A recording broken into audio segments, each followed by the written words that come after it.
Yeah, no. No, you're told. Yeah, you're told. Action play.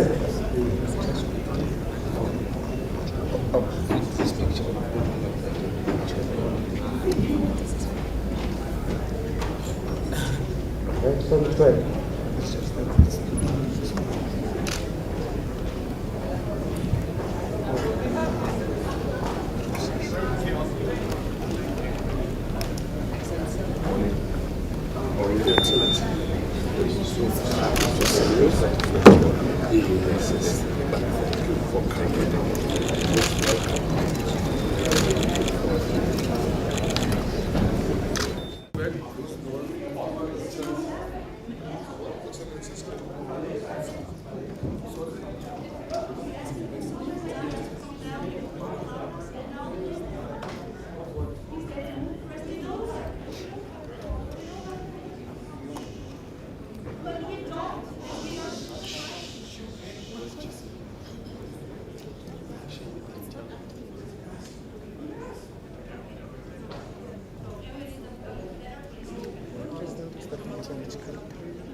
I now have the opportunity to call upon the Vice President of the Republic of Indonesia, His Excellency, Mr. Gibran Rakabuming, Raka, to take the floor.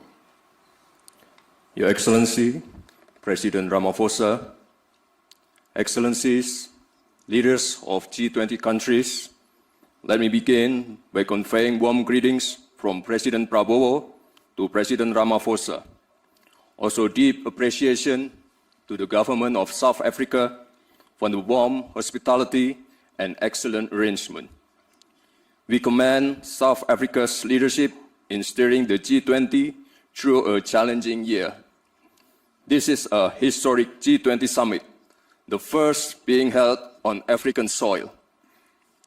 This milestone marks a profound shift where the Global South is no longer a bystander, but a co-driver of Global South.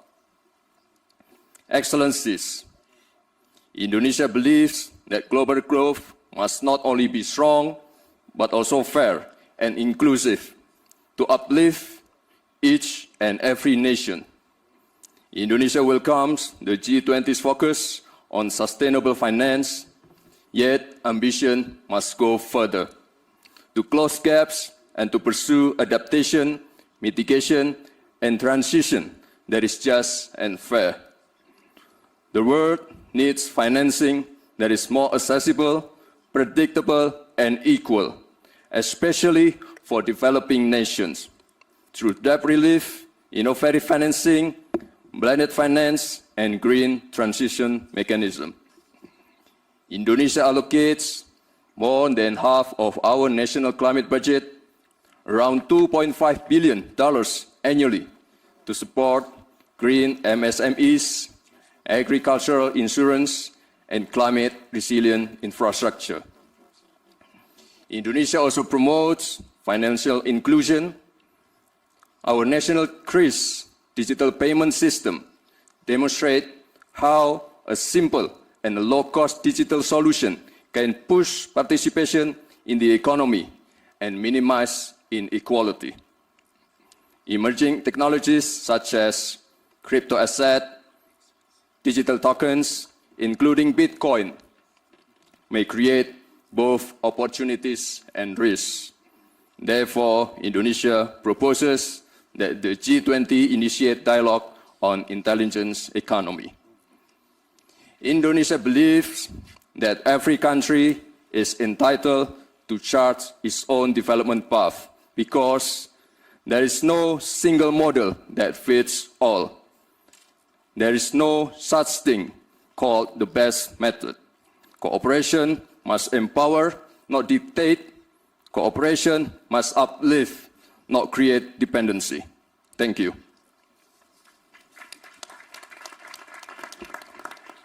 Thank you very much, Vice President.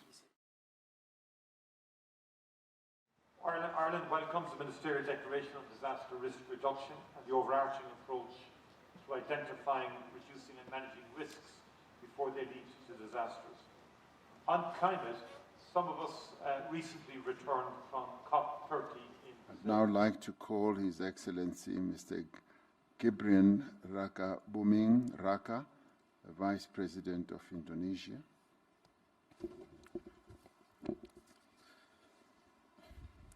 Your Excellency, President Ramaphosa, Excellencies, leaders of G20 countries, in many parts of the world, crises are intensifying.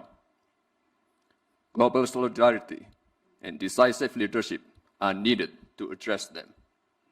Indonesia commends South Africa's leadership in advancing energy, water, and food security. For Indonesia, food security is not just an economic agenda, but a fundamental necessity for our people. For that reason, the President of Indonesia is focusing on the food security and free nutritious meals for 80 million students and pregnant women as strategic investment. That promotes the use of local products, empowering farmers and livestock breeders, while expanding economic activity in many areas. On the other hand, as an island nation located in the Pacific Ring of Fire, Indonesia faces more than 3,000 disasters every year, from earthquakes, floods, to volcanic eruption. For Indonesia, resilience is not a slogan, it is a daily reality. Drawing from these experiences, Indonesia promotes the concept of sustainable resilience, a framework in which human development, economic growth, and environmental protection can advance in harmony. Excellencies, today's disasters are not only natural, many are the results of human action. We see this in Gaza, Ukraine, Sudan, and the Sahel, and many other regions, where conflicts reduce homes to rubble, deprive people of hopes and livelihood. These tragedies remind us to put humanity at the heart of global governance. The world must not allow and normalize preventable human suffering from becoming the new normal. As a forum representing 85% of the world's GDP, the G20 carries a moral duty to lead by example, ensuring that growth and resilience become two sides of the same coin, driving hope, prosperity, and justice for all. Thank you.